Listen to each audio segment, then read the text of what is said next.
इस जगह के और करीब मत आना। अपनी जूतियों को उतार दे, क्योंकि जिस स्थान में तू खड़ा है वो पवित्र भूमि है। मैं तेरे पिता का परमेश्वर और इब्राहिम का परमेश्वर, इसहाक का परमेश्वर और याकूब का परमेश्वर हूँ। मैं जो हूँ सो हूँ। मैंने अपनी प्रजा जो मिस्र में गुलामी में है उसके दुख को निश्चित देखा है, और जिस तरह की ज्यादती उनके साथ हुई है उस कारण मदद के लिए उनकी पुकार को मैंने सुना है। मुझे उन पर रहम आया है। अभी जाओ, क्योंकि मैं तुम्हें फिरौन के पास भेज रहा हूँ। तुम्हें मेरी प्रजा इस्राएल को मिस्र से बाहर लाना होगा। पर मैं कौन हूँ जो राजा के पास जाऊं और आपकी प्रजा को मिस्र से बाहर ले आऊं? फिरौन एक कठोर राजा और अधर्मी व्यक्ति, वो मेरी क्यों सुनेगा? मैं तुम्हारे साथ रहूंगा और तुम जानोगे कि मैंने तुम्हें भेजा है, जब तुम मेरी उपासना इस पर्वत पर करोगे, जब तुम मेरी प्रजा को मिस्र देश से बाहर लेकर आओगे। पर वो मेरा विश्वास ना करें या मेरी बात ना सुने तो? अगर वो ये कहे कि यहोवा ने तुझे दर्शन नहीं दिए। तेरे हाथ में वो क्या है? एक चरवाहे की लाठी। उसे भूमि पर डाल दे। हाँ।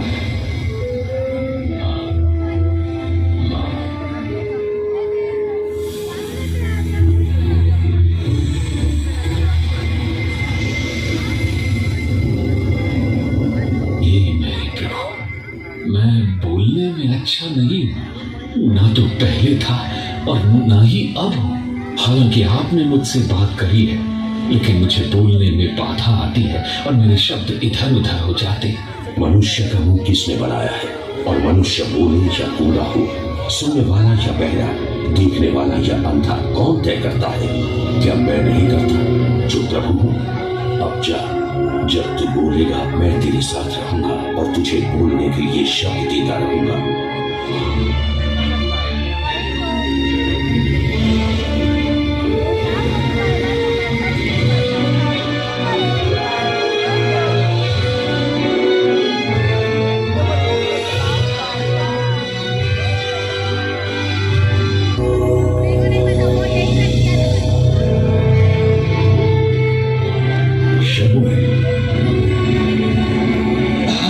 क्या है?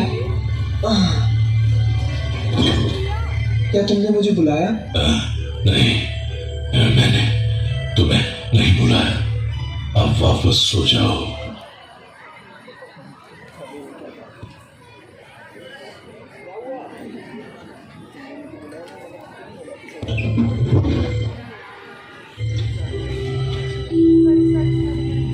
शमूएल,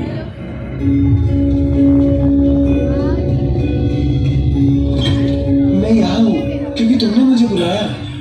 मैंने तुम्हें नहीं बुलाया मेरे बच्चे। फिर से लेट जाओ।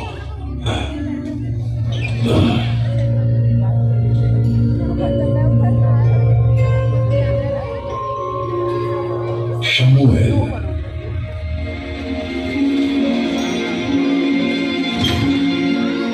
मैं यहाँ हूँ क्योंकि तुमने ही मुझे बुलाया। पुत्र, मेरा विश्वास है कि शायद तुम परमेश्वर की आवाज सुन रहे हो।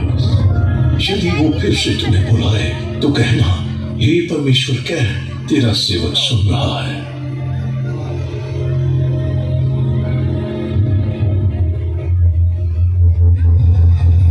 शमूएल,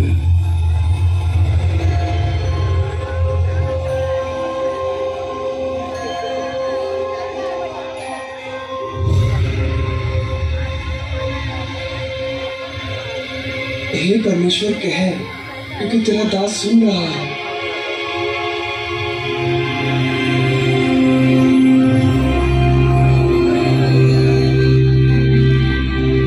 मैं इज़राइल में कुछ ऐसा करने जा रहा हूँ जिससे सब सुनने वालों पर सन्नाटा छा जाएगा। मैं एली और उसके घराने के विरुद्ध वो पूरा करूंगा जो मैंने उसके विषय में कहा। उसे आरंभ से अंत तक पूरा करूंगा।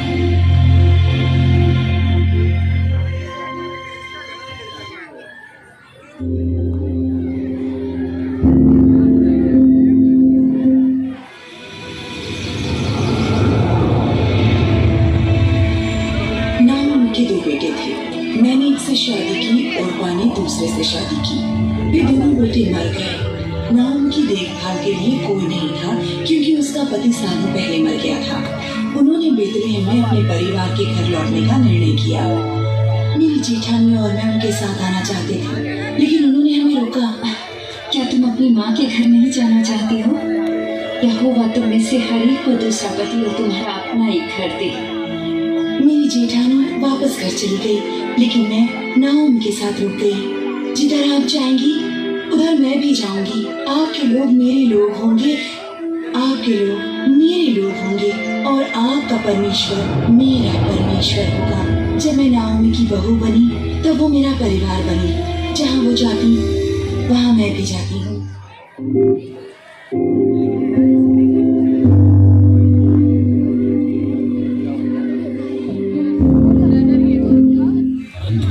जब वो अपने आंगन में आया तो उसने कहा, मेरे पिता के मजदूरों के पास खाने पीने की भरपूरी है और मैं यहाँ भूख से मर रहा हूँ। मैं अब अपने पिता के पास जाकर ये कहूंगा कि पिताजी, मैंने परमेश्वर और आपके खिलाफ पाप किया। मैं आपका बेटा कहलाने के लायक नहीं हूँ। मुझे अपने एक मजदूर की तरह समझे।